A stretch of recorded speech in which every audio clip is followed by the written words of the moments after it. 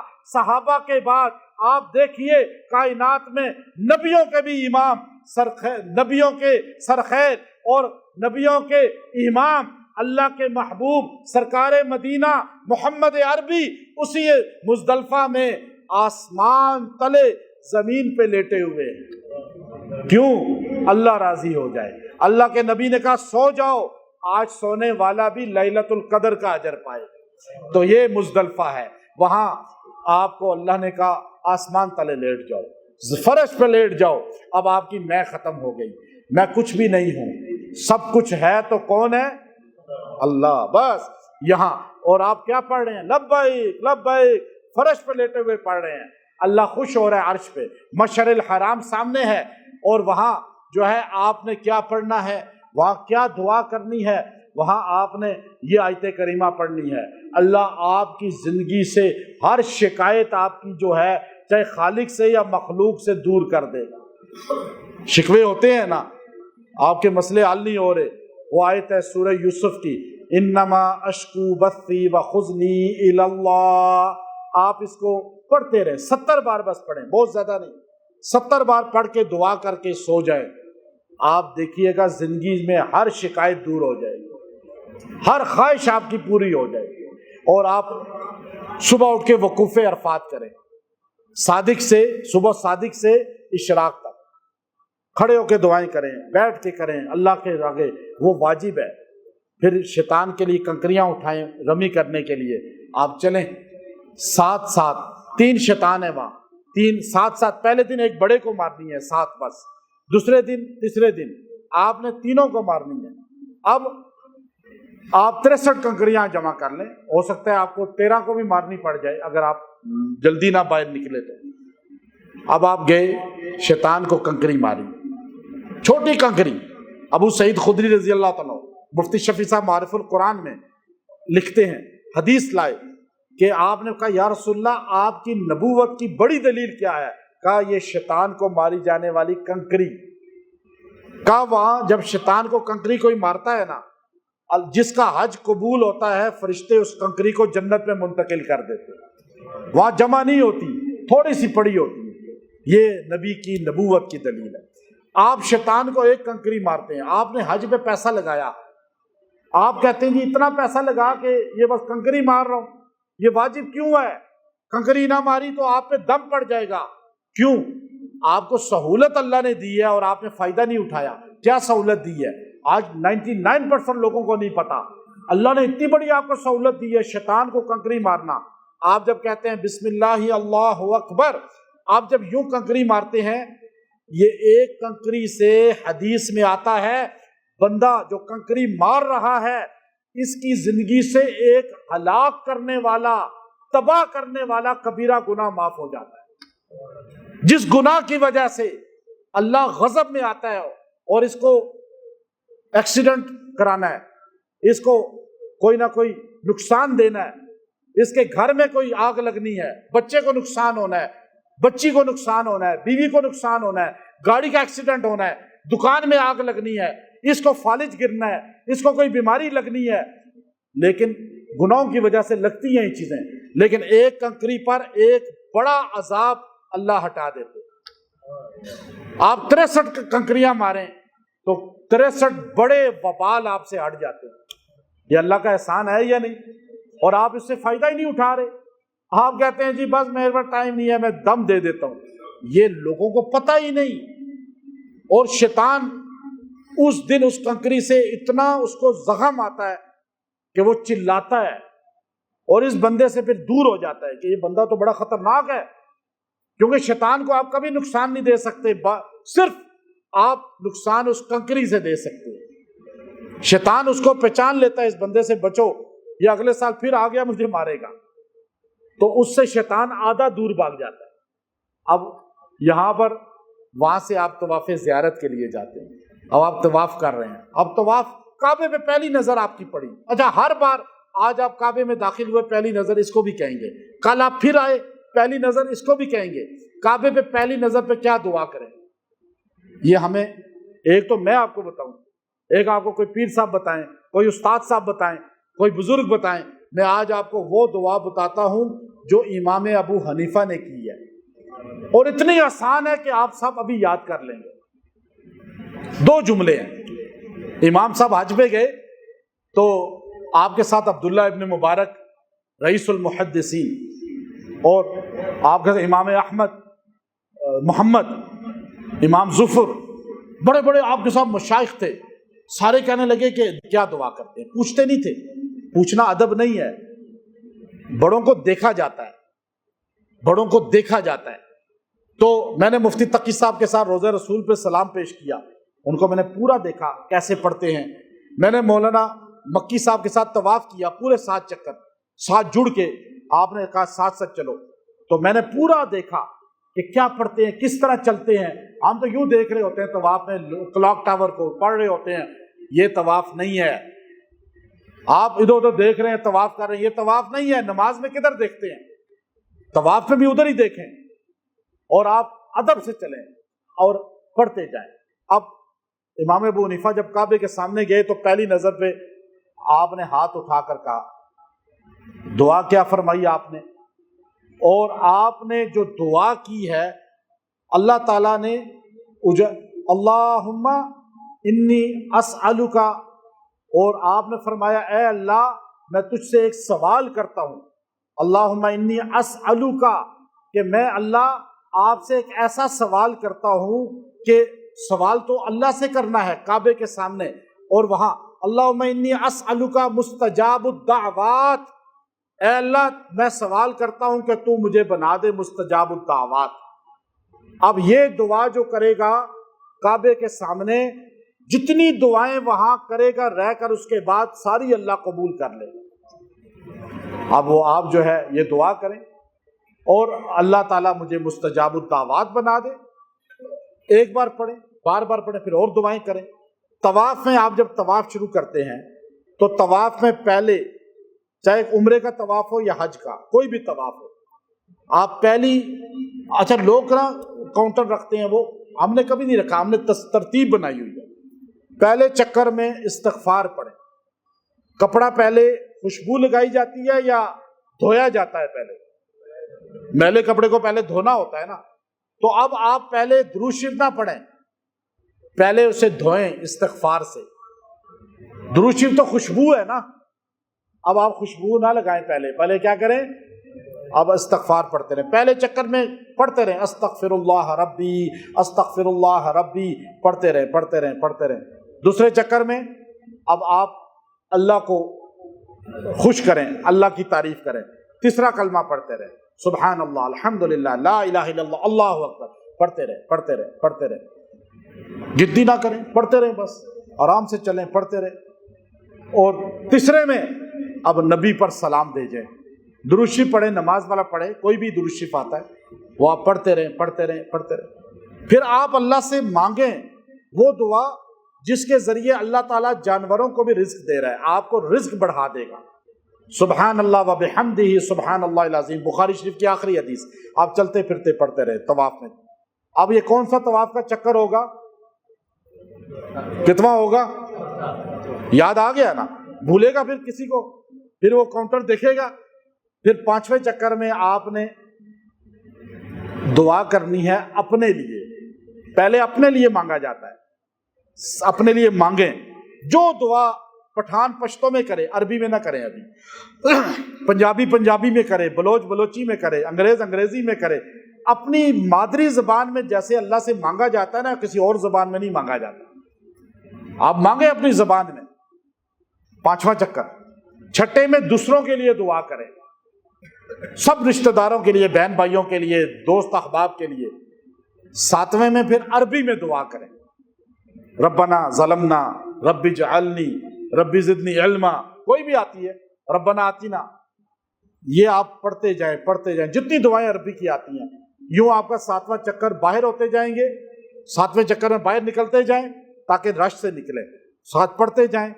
حجر اسود پہ پہنچ کے بسم اللہ اللہ اکبر ہر بار کہنا ہے دور سے، یہ 7 چکر۔ اسی طرح صفا مروہ پہ آپ نے یہی طریقے سے دعائیں کرنی ہے 7 چکروں میں۔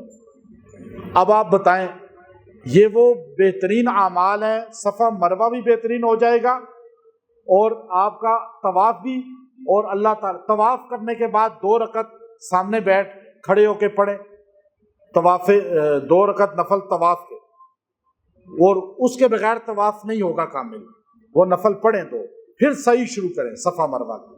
صفا مروہ پہ 7 چکر، جانا آنا جانا آنا، جانا ایک ہے، آنا دوسرا ہے، یہ آپ کے چکر ہوں گے۔ آپ مدینہ شریف اگر جاتے ہیں تو مدینہ شریف میں سب سے بڑی عبادت درود شریف ہے، اور چلتے پھرتے اٹھتے بیٹھتے درود شریف پڑھیں، درود شریف پڑھیں۔ روضہ رسول پہ جائیں، ادب سے کھڑے ہو کے، آپ دروازے سے داخل ہوتے ہی درود شریف پڑھنا شروع کر دیں سر جھکا کے، اور ادب سے جائیں نبی کے روضے کے پاس، السلام علیکہ یا رسول اللہ، السلام علیکہ یا صاحب المعجزات، السلام علیکہ یا نبی السیف، السلام علیکہ یا قرۃ عینی یا نبی اللہ، السلام علیکہ یا نبی السیف آپ کہیں، السلام علیکہ یا سید الاولین والآخرین۔ اب یہ سارے لقب نبی کے نام کے ساتھ لگائیں۔ نبی کے روزے پہ ایک طریقہ ہے، امام ابن کثیر نے جو لکھا وہ حدیث لائے، یہ آیت پڑھیں نبی کے روزے کے پاس پہنچ کر، وَلَوْ أَنَّهُمْ إِذْ ظَلَمُوا أَنفُسَهُمْ جَاءُوكَ فَاسْتَغْفَرُوا اللَّهَ وَاسْتَغْفَرَ لَهُمُ الرَّسُولُ لَوَجَدُوا اللَّهَ تَوَّابًا رَحِيمًا۔ ایک بار یہ آیت پڑھیں سورہ انعام کی، اس کے بعد یہ شعر پڑھیں جو نبی کے روزے کے سامنے لکھے ہوئے ہیں پلر پہ، بالکل جالیوں کے ساتھ لکھے ہوئے ہیں، یا خیر من دفنت فی القاء اعظمہ فطاب من طیبہن الکاء والعقم نفسی فداء لقبر انت ساکنہ فیہ العفاف وفیہ الجود والکرم۔